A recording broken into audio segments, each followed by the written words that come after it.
Yes, we started with series, and we said series is a systematic arrangement of numerical data, and series on the basis of construction. मैंने आपको बताया था कि series बहुत तरीके की हो सकती हैं, but on the basis of construction we had said that series can be either individual series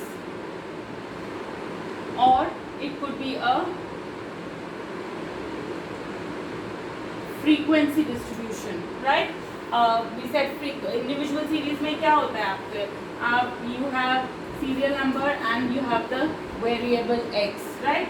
Serial number हम देते हैं 1 2 3 4 and x which is the variable, we can arrange it either in ascending order or in the descending order, right? So this is a series.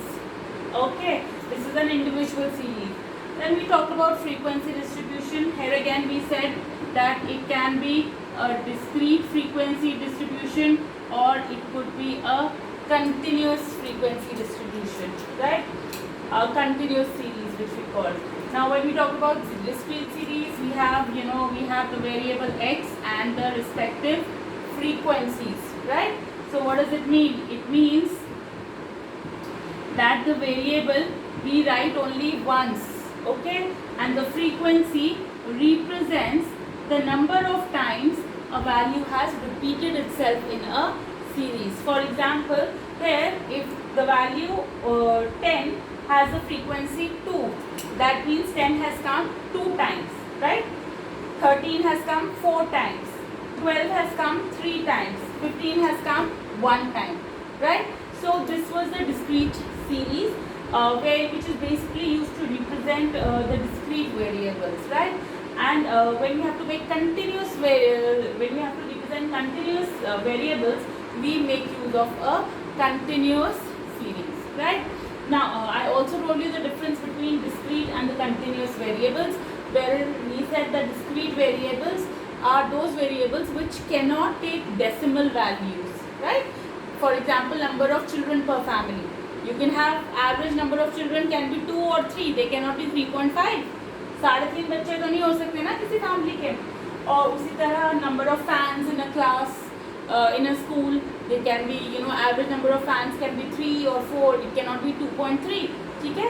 So such variables which cannot take fractional values are called discrete variables, whereas continuous variables are those variables which can take any value, fractional as well as non-fractional, right?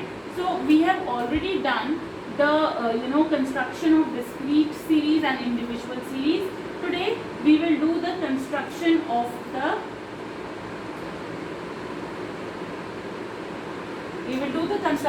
continuous series, right?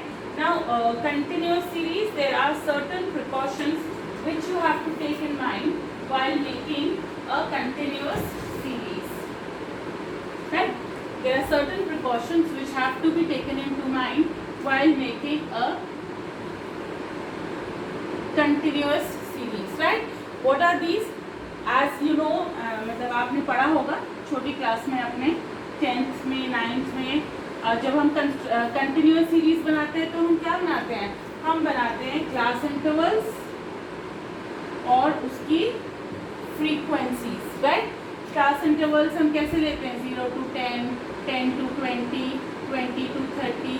These are the class intervals, and we have the frequencies which is represented by 3, 4, 8 and so on. ठीक है? This is an example of a continuous series. ठीक है? तो ये जो हम continuous series बनाते हैं, it shows the distribution of the values over certain classes. और classes क्या है? एक decided group of magnitude. Okay, we decide the size and then we can, here this class size is 10. तो 0 to 10 class size 10 है, 10 to 20 10 है. Here 0 is the lower limit and 10 is the upper limit. All this you've already done at the junior level, right?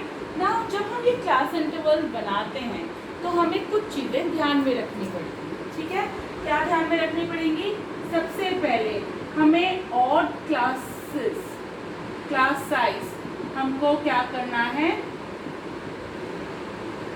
It should be avoided. ठीक है, आप ऐसी series बनाइए जो classes हों जहाँ पे 5 की मल्टीपल हो, जैसे 0 to 5 या 0 to 10 या 20 to 40, 40 to 60, जो कि आसानी से मतलब 5 का जो है वो क्या होना चाहिए, मल्टीपल होना चाहिए। ऐसी क्लासेस जैसे कि 0 to 13, 13 to 26, 26 to 39, ऐसी क्लासेस आपको क्या करनी है, नहीं बनानी है। Avoid odd class sizes. ठीक है, 7 का हो गया 0 to 7, 7 to 14, don't do that. Make things easier for you. Make class sizes which are a multiple of 5. 100 ले लीजिए, 10 ले लीजिए, 20 ले लीजिए। ठीक है, तो ऐसी आपको क्लास साइजेस बनानी है। ठीक है, now what you also have to do is you have to avoid making an inclusive series। ठीक है, ये इंक्लूसिव सीरीज क्या होती है मैं आपको बाद में बताऊंगी, पर अभी आपको एग्जाम्पल देने के लिए मैं आपको बता देती हूँ कि इंक्लूसिव सीरीज जैसे कि ऐसे सीरीज 5 to 9, 10 to 14, 15 to 19, ऐसी सीरीज आप क्या कीजिए, अवॉइड कीजिए या मत बनाइए। क्यों? क्योंकि अगर मेरी वैल्यू कोई है 9.5 तो मैं कहाँ पे रिप्रेजेंट करूँगी, मैं उसको रिप्रेजेंट नहीं कर सकती, क्योंकि इस क्लास में कहाँ से कहाँ तक वैल्यूज आएंगी, 5 से लेकर 9 तक, और नेक्स्ट क्लास में कहाँ से वैल्यू शुरू होंगी, 10 से लेकर 14 तक। तो जो अगर मेरे पास कोई वैल्यू है 14.2 या 9.6, तो वो वैल्यूज मैं ऐसी सीरीज में रिप्रेजेंट नहीं कर सकती। So such series, inclusive series is also to be avoided. Okay, then what you must also avoid is you have to avoid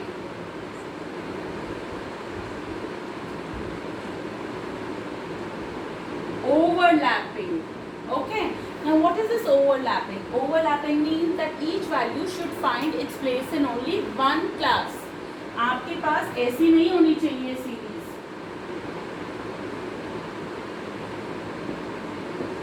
ऐसी क्लासेस नहीं होनी चाहिए। क्यों? अगर मेरे पास वैल्यू 5 है वो मैं कहाँ पे रिप्रेजेंट कर सकती हूँ, वो 0 to 7 में भी आ जाएगा और 5 to 10 में भी आ जाएगा। ठीक है, तो क्या हो गई, मेरी क्लास यहाँ पे क्या कर रही है, ओवरलैप कर रही है, एक के ऊपर एक ओवरशैडो कर रही है। So overlapping should be avoided at all cost. ठीक है, नहीं तो आपकी पूरी की पूरी सीरीज क्या हो जाएगी, गलत हो जाएगी। ठीक है, and open ended classes are also to be avoided. open ended क्या हो सकती है, जिसकी या अपर लिमिट ना हो या नो लिमिट नहीं हो। जैसे कि मैं सीरीज बनाऊं above 100 तो क्या हो सकता है, 150 भी हो सकता है, 300 भी हो सकता है, 550 भी हो सकता है। so you should avoid such things, right? so let's just quickly go through this again.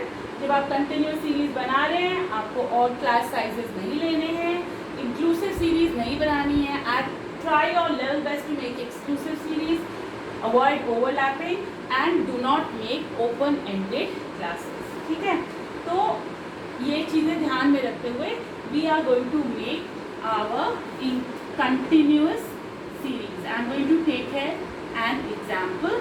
ठीक है, now when you make a continuous series, ये मेरे पास ये वैल्यूज हैं x की,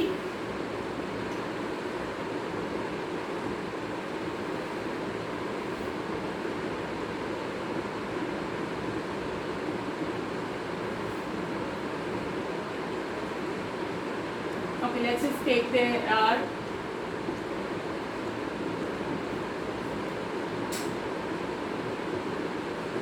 ये वैल्यूज है मेरे पास 15 वैल्यूज। ठीक है, और मुझे कंटिन्यूअस सीरीज बनानी है, तो सबसे पहले तो आपको क्या करना है, ये चीज़ याद रखनी है कि आपकी जो सीरीज़ है वो ना तो बहुत बड़ी हो ना बहुत छोटी हो।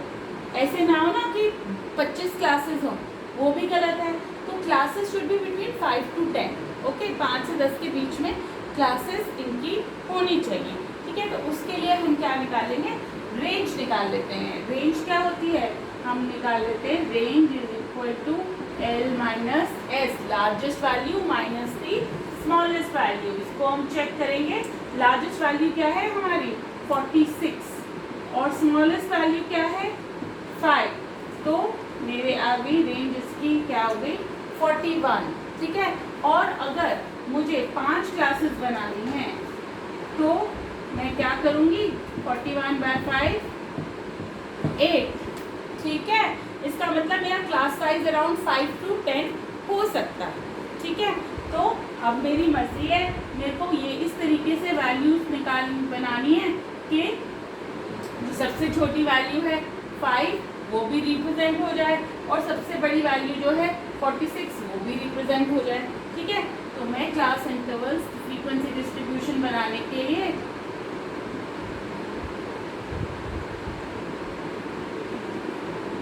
तीन पार्ट्स में डिवाइड कर लेती हूँ। फर्स्ट पार्ट में आएगा मेरा क्लास इंटरवल्स, सेकंड में मेरे टैली बार्स एंड थर्ड में मेरी क्या आ जाएगी क्लास फ्रीक्वेंसी, ठीक है।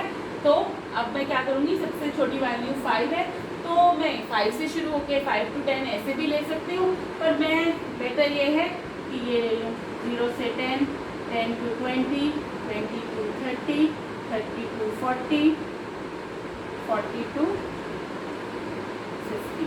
इससे ज़्यादा वैल्यूज़ मेरे को डालने की ज़रूरत नहीं है क्योंकि मेरी हाईएस्ट वैल्यू क्या है 46 which can easily be represented, ठीक है। So now we will start. First value is 5, it will come in the class interval 0 to 10. Next value is 10. 10 will come in this one 10 to 20 because इस class interval का क्या मतलब है, सभी values 0 से लेकर 9.99 तक इस क्लास में रहेंगी। 10 से लेकर 19.99 तक 10 to 20। 19 अगर 20 वैल्यू है तो वो कहाँ आएगी 20 to 30, ठीक है। जैसे कि इस सीरीज में अगर मेरे पास वैल्यू है 50 तो मैं वो रिप्रेजेंट नहीं कर सकती क्योंकि यहाँ पे कहाँ से कहाँ तक वैल्यू रहेंगी 40 से लेके 49.99 तक, ठीक है। तो हमारा 5 हो गया, 10 हो गया, नेक्स्ट वैल्यू 25 आएगी 20 to 30 में। 30 कहाँ पे आएगी 30 to 40 में, ना कि 20 to 30 में।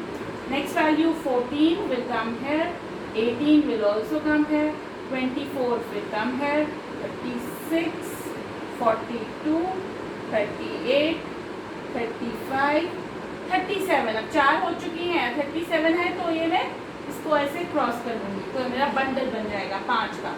44, 46 एंड 42, ठीक है। अब मैं सभी क्लासेस के आगे जो फ्रीक्वेंसी है वो टोटल कर दूँगी।